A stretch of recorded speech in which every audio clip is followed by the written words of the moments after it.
Grimm, Catherine and Frederick.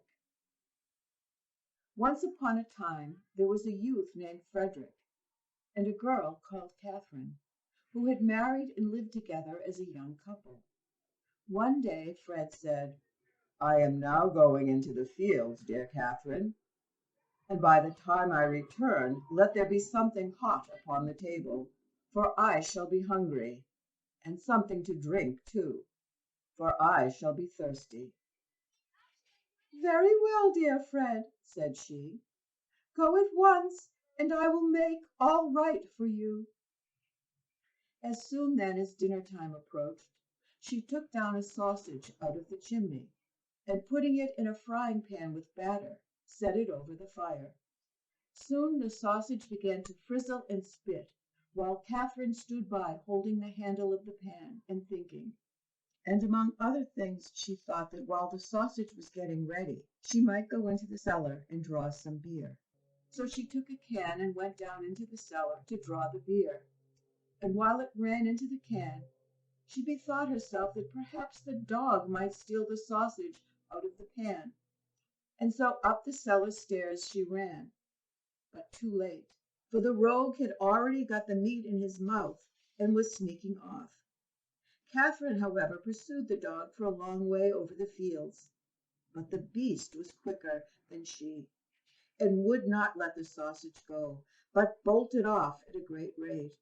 "Off is off," said Catherine, and turned round, and being very tired and hot, she went home slowly to cool herself. All this while the beer was running out of the cask, for Catherine had forgotten to turn the tap off. And so, as soon as the can was full, the liquor ran over the floor of the cellar until it was all out. Catherine saw the misfortune at the top of the steps. "My gracious!" she exclaimed. "What shall I do that Fred may not find this out?" She considered for some time, till she remembered that a sack of fine malt yet remained from the last brewing in one corner, which she would fetch down and strew about in the beer. "Yes," said she, "it was spared at the right time to be useful to me now in my necessity." And down she pulled the sack so hastily that she overturned the can of beer for Fred, and away it mixed with the rest on the floor. "It is all right," said she. "Where one is, the other should be."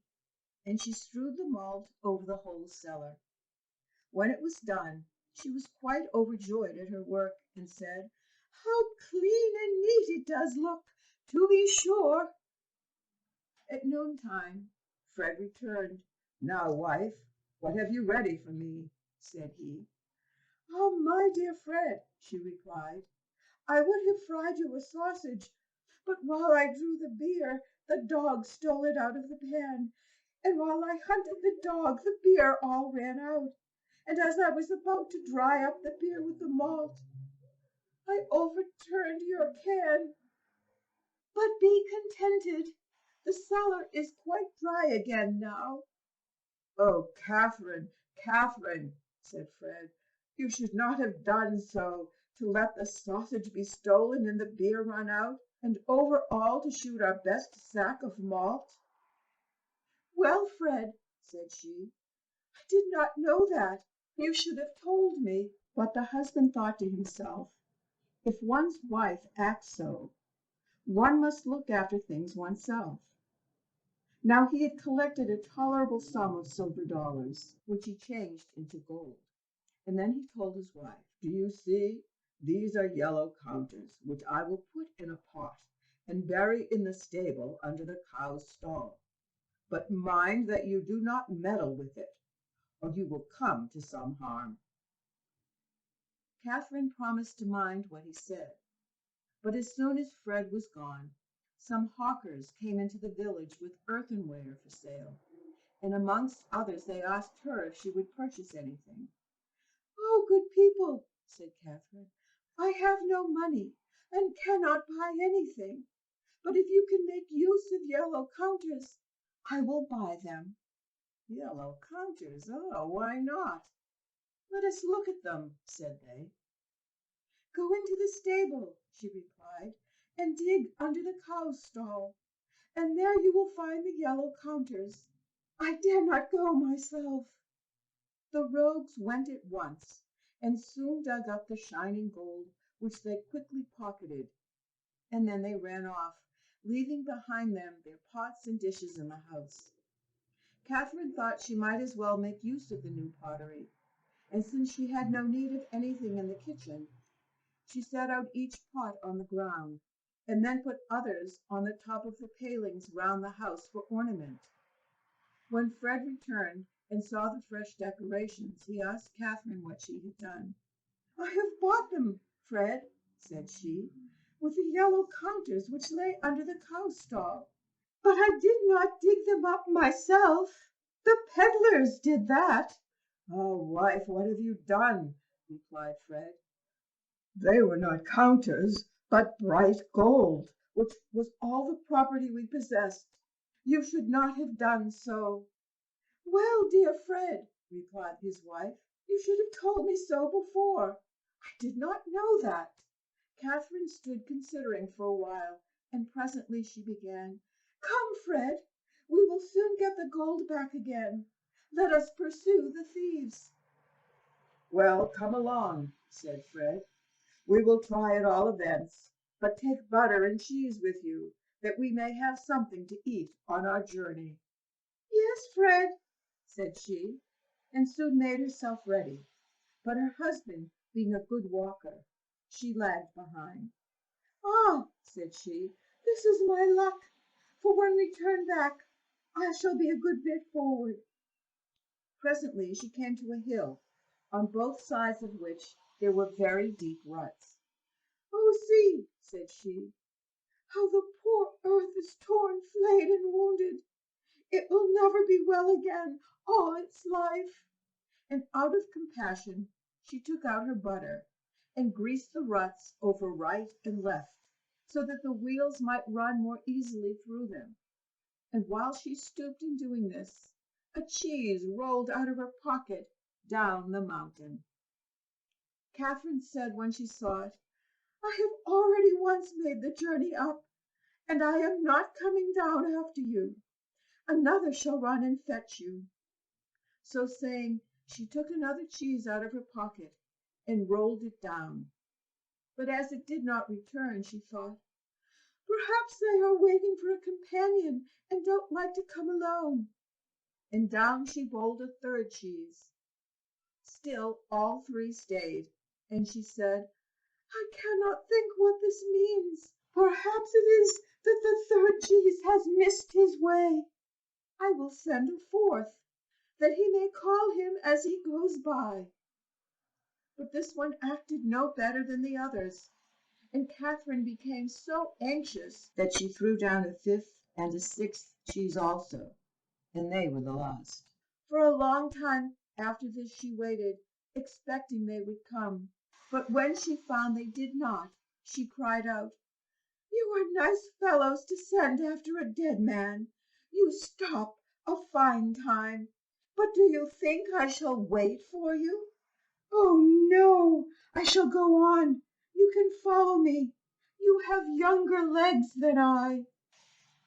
So saying, Catherine walked on and came up with Fred, who was waiting for her, because he needed something to eat. "Now," said he, "give me quickly what you brought." She handed him the dry bread. "Where are the butter and cheese?" cried her husband. "Oh, Fred dear," she replied, "with the butter I have smeared the ruts, and the cheeses will soon come.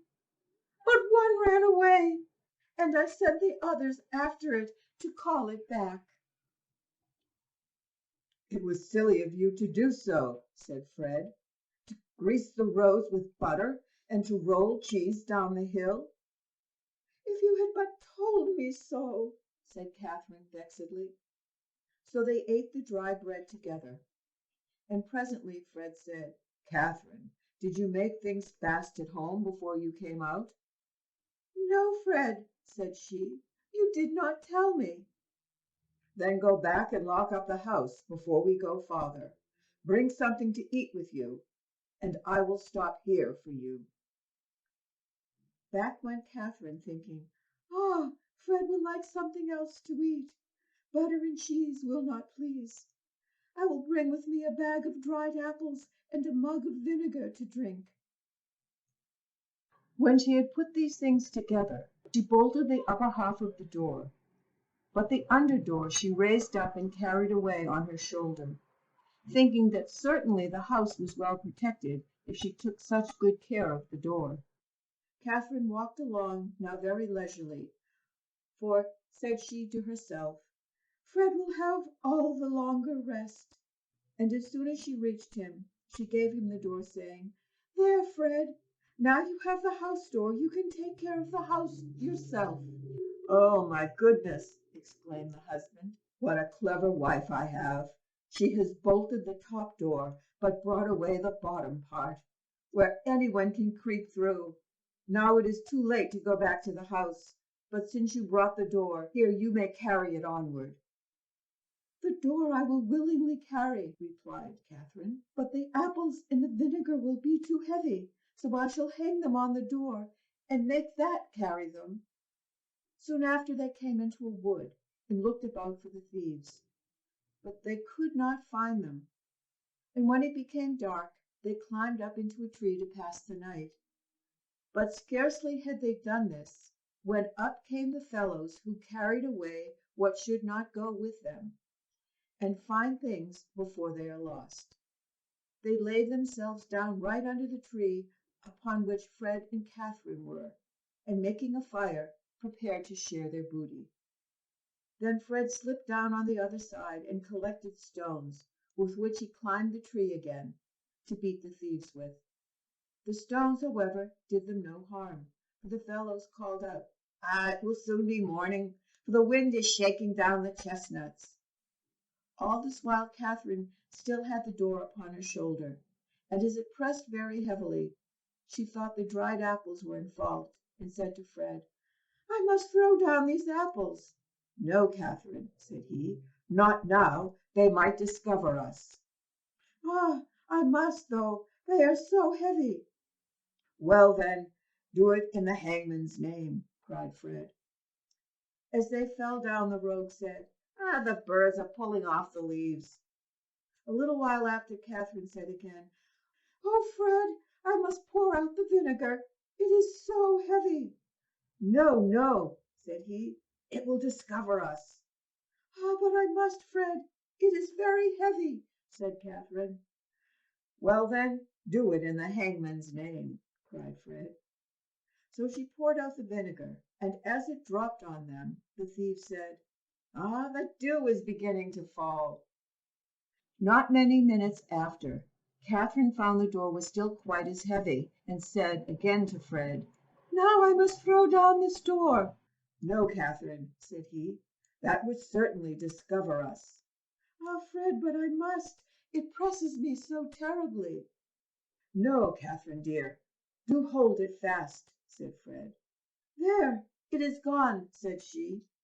"Then let it go in the hangman's name," cried Fred, while it fell crashing through the branches. The rogues below thought the evil one was descending the tree, and ran off, leaving everything behind them.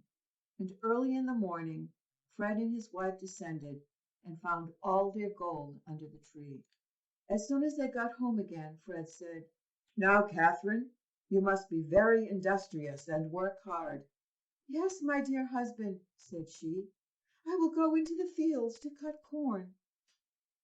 When she was come into the field, she said to herself, "Shall I eat before I cut, or sleep first before I cut?" She determined to eat, and soon became so sleepy over her meal that when she began to cut she knew not what she was doing, and cut off half her clothes, gown, petticoat, and all. When after a long sleep Catherine awoke, she got up half stripped, and said to herself, "Am I myself, or am I not? Ah, I am not myself." By and by night came on, and Catherine ran into the village, and knocking at her husband's window, called, "Fred!" "What is the matter?" cried he. "I want to know if Catherine is indoors," said she. Yes, yes, answered Fred. She is certainly within, fast asleep. Then I am at home, said she, and ran away. Standing outside, Catherine found some thieves, wanting to steal, and going up to them, she said, I will help you. At this the thieves were very glad, not doubting but that she knew where to light on what they sought. But Catherine, stepping in front of the houses, called out, Good people, what have you that we can steal? At this the thieves said, You will do for us with a vengeance. And they wished they had never come near her.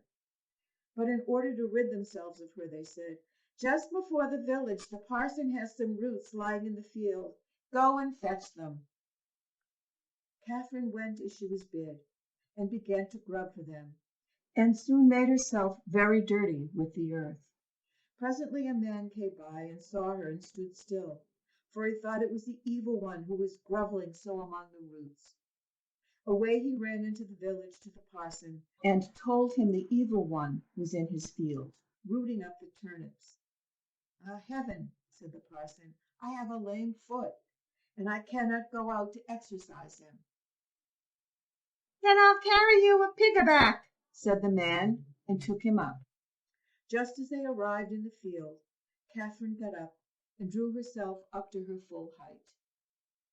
Oh, it is the evil one, cried the parson, and both he and the man hurried away. And behold, the parson ran faster with his lame legs, through fear and terror, than the countryman could with his sound legs. End of section 7.